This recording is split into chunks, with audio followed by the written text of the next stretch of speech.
Hello everyone, I'm Dr. Garima Sachi. Welcome you all in this session of white fungus.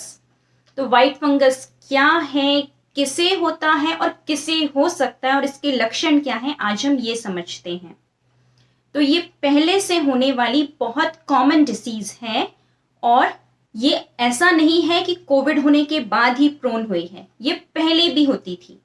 इसका दूसरा नाम है oral thrush या फिर ओरल कैंडिडियासिस या फिर कैंडिडल स्टोमेटाइटिस। इसके पहले सेशन में हमने म्यूकोरमाइकोसिस के बारे में समझा था, यानी ब्लैक फंगस। वो स्पेशली नोज, साइनस, हेड और ब्रेन इन सबको अफेक्ट करती थी, जबकि ये वाइट फंगस स्पेशली मुंह को अफेक्ट करती है। मुंह की म्यूकस मेम्ब्रेन में होने वाला फंगल इन्फेक्शन है ये। तो फंगस हमेशा अक्सर कर म्यूकस मेम्ब्रेन को अफेक्ट करती है। यदि नाक की या साइनसेस की अफेक्ट हो तो वो ब्लैक फंगस है, यदि मुंह की अफेक्ट हो रही है तो वो वाइट फंगस है। ये डिफरेंस है वाइट फंगस और ब्लैक फंगस में। ब्लैक फंगस नाक से शुरू होगी और ये वाइट फंगस मुंह से शुरू होती है। अब इसके लिए प्रोन कौन कौन है? तो सेकेंडरी इन्फेक्शन के रूप में ये वाइट फंगस होती है और अक्सर उन लोगों में जो कि इम्यूनो कॉम्प्रोमाइज्ड हैं, मीन्स जैसे कि कैंसर हो जिन्हें, HIV हो, डायबिटीज से सफर कर रहे हो, शुगर लेवल बॉडी का हाई हो, या फिर किसी भी तरह से इम्यूनिटी जिनकी लो हो गई है, उन लोगों में ज्यादातर ये देखा जा रहा है वाइट फंगस होना।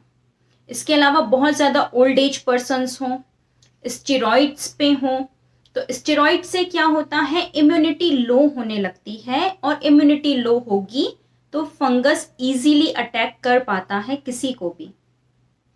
इसके अलावा बहुत ज्यादा एंटीबायोटिक्स का यूज किया हो या ऑर्गन ट्रांसप्लांट हुए हों, तो उन केसेस में, उन पर्सन्स में भी इम्यूनिटी बहुत लो होती है और इम्यूनिटी लो होने की वजह से उनमें वाइट फंगस कॉमन हो जाता है।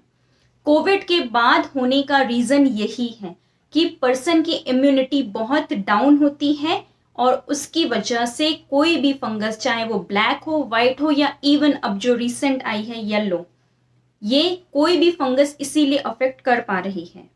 और मुंह का एरिया भी सेंसिटिव है, इसलिए वहां पर ज्यादा जल्दी इन्फेक्शन होता है।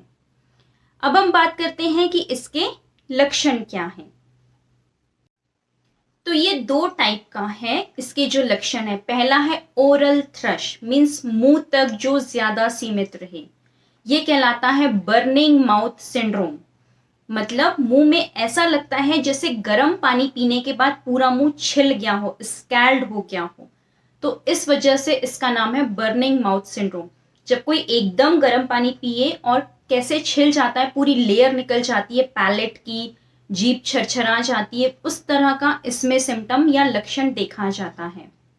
इसके अलावा बहुत अजीब टेस्ट होता है, बहुत कड़वा रहेगा या खट्टा या सॉल्टी या अजीब मेटालिक टेस्ट रहेगा जीभ में, या कुछ केसेस में ऐसा भी होता है कि बिल्कुल कोई टेस्ट होता ही नहीं, मीन्स टेस्ट चला जाता है जीभ का। तो जीभ बहुत ज्यादा इन्फेक्टेड होती है और उस पे कोटिंग हो जाती है वाइट कलर की, स्यूडो मेम्ब्रेन का फॉर्मेशन होता है। मुंह में ऐसा फील होता है जैसे जाले जैसा है कुछ। पेशेंट बार बार साफ करने की कोशिश करेगा, उसे ऐसा लगेगा जैसे वहां पर कुछ अटका हुआ है, कुछ फंसा हुआ है। दर्द बहुत होगा, गाल में भी अंदर साइड क्रैक्स हो जाते हैं, जीभ में क्रैक हो जाते हैं और बहुत ज्यादा पेन भी रहता है और बर्निंग भी रहती है। तो यदि मुंह का एरिया इन्फेक्टेड है तो वो कहलाता है ओरल थ्रश। लेकिन एस्परजिलोसिस, ये एस्परजिलस फंगस की वजह से होता है और ये रैपिड होता है, बहुत जल्दी फास्ट ग्रो करता है। ये सीधे लंग्स पे अटैक करता है, मुंह के थ्रू जाएगा, रेस्पिरेटरी ट्रैक्ट के थ्रू भी जा सकता है और ये अलग सिम्टम्स प्रोड्यूस करता है। ओरल थ्रश सिर्फ माउथ तक ही सीमित रहता है, जबकि ये इन्वेजिव एस्परजिलोसिस लंग्स तक जाकर अफेक्ट करता है और फास्ट ग्रोइंग है। इसमें जो सिम्टम्स आते हैं वो है डिफिकल्टी इन ब्रीदिंग, सांस लेने में पेशेंट को बहुत तकलीफ होती है।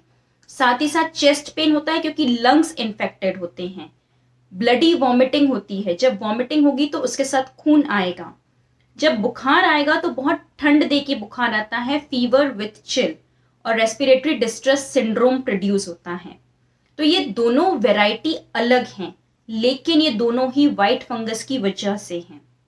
मुंह में इन्फेक्ट होगा तो वो ओरल थ्रश हो जाएगा, और यदि लंग्स तक जाकर फास्ट डिटोरिएशन करे, रैपिड डिस्ट्रक्शन करे, तो वो इन्वेजिव एस्परजिलोसिस है।